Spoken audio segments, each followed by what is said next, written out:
ఒక పక్క ఈ రాష్ట్ర ప్రభుత్వం కూడా అప్పుడప్పుడు మాట్లాడుతుంది కేంద్రం ఏమిస్తున్నది అని చెప్పి. కేంద్రం ఇచ్చేటి అని తీసుకుంటేనే ఇంకా పైన కేంద్రం మీద మాట్లాడేటటువంటి ప్రయత్నం చేస్తారు.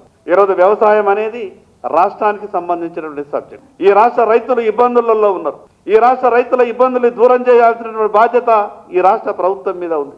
రైతులంతా ఈరోజు పంటలు పండించుకొని మార్కెట్లో ధర లేని కారణంగా ప్రభుత్వం కొనాలని ఎదురు చూస్తా ఉన్నారు. ఆ పంటలకు ఇప్పటికీ అనేక సందర్భాల్లో కొన్ని పంటల విషయం మీద ప్రభుత్వానికి రిప్రజెంటేషన్స్ ఇచ్చినా దరఖాస్తులు ఇచ్చినా ప్రభుత్వం పట్టించుకునేటటువంటి పరిస్థితుల్లో కనిపిస్తలేదు.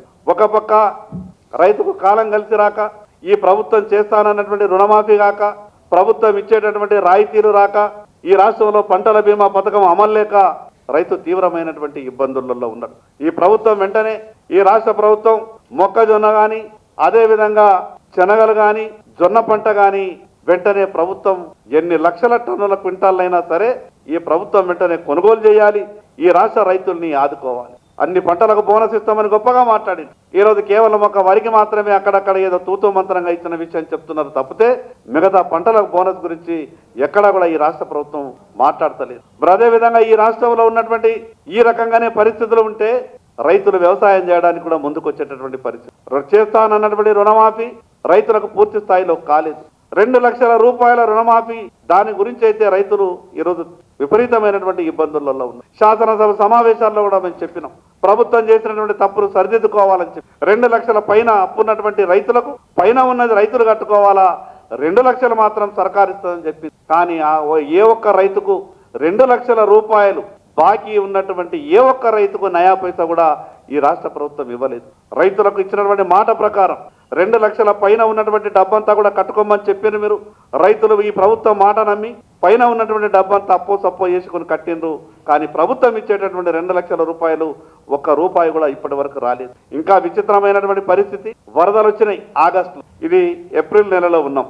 ఆగస్టులో వరదలు వచ్చినప్పుడు 1000 ఎకరాలు రైతులు పంటలంతా కూడా మునిగిపోయినాయి, చేన్లన్నీ కూడా కొట్టుకుపోయినాయి.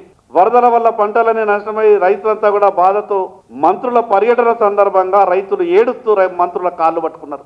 ఆ రోజు ఆ జిల్లా పర్యటనకు వచ్చిన మంత్రులంతా చెప్పారు, అధికారులు సర్వే చేస్తున్నారు, వారం రోజుల లోపల సాయం చేసే బాధ్యత మాది అని అధికారులు. నిజంగా మేము అనుకున్నాం ఈ మంత్రులు హైదరాబాద్ వెళ్ళంటే రైతుల ఖాతాలలో వరద సాయం డబ్బులు వస్తాయని అనుకున్నాం. ఈ రోజు ఆగస్టులో వరదలు వచ్చినాయి, ఏప్రిల్లో ఉన్నాం. ఏ ఒక్క రైతు కూడా ఈ రాష్ట్రంలో నయా పైసా వరద సాయం దొరకలేదు. మరి దేని కొరకున్నట్టు ఈ రాష్ట్రంలో ప్రభుత్వం? మంత్రులంతా కేవలం కాన్స్టిట్యూన్సీలకే పరిమితమైంది. ఈ రాష్ట్ర స్థాయిలో మంత్రులు ఎవరు కూడా నేను రాష్ట్రానికి మంత్రి అనే ఫీలింగ్ ఏ మంత్రికి కనిపిస్తలేదు ఈ రాష్ట్ర కేబినెట్. ఈ రకంగా పరిపాలన ఉంటే ఈ రాష్ట్రంలో ఉన్నటువంటి సమస్యలు ఏ రకంగా పరిష్కారం అయింది? ఒక మంత్రిగా బాధ్యత స్వీకరించిన తర్వాత కేవలం ఆ నియోజకవర్గానికి సంబంధించినటువంటి మట్టికే మీరు మంత్రులుగా కొనసాగితే ఈ మిగతా నియోజకవర్గాలు, ఈ మిగతా జిల్లాల్లో, ఈ తెలంగాణ రాష్ట్రంలో ఉన్నటువంటి మిగతా సమస్యల్ని పక్క రాష్ట్రం నుంచి వచ్చినటువంటి మంత్రులు పర్యవేక్షిస్తారా? ఈ రాష్ట్ర మంత్రివర్గంలో ఉన్నటువంటి మంత్రులంతా కూడా ఆలోచించుకోవాలి. ఈ మధ్యన చూస్తున్నాం మంత్రుల మీద వస్తున్నటువంటి ఆరోపణలు కూడా ఈ రాష్ట్ర ముఖ్యమంత్రి గారికి కూడా డిమాండ్ చేస్తా ఉన్నా. రాష్ట్ర ముఖ్యమంత్రిగా ఈరోజు మీ మీద ప్రధానంగా బాధ్యత ఉన్నది. సంబంధిత శాఖ మంత్రుల మీద ఏదైనా ఆరోపణలు వస్తే ఆ ఆరోపణల మీద తీవ్రంగా స్పందించాల్సిన అవసరం ఉంది. వాస్తవాలు ప్రజలకు చెప్పాల్సిన అవసరం ఉంది. కానీ ఈ రాష్ట్రంలో పాలన ఇంకా గాడిలో పడాల్సిన అవసరం ఉంది. 2.5 సంవత్సరాలు అవుతున్నది.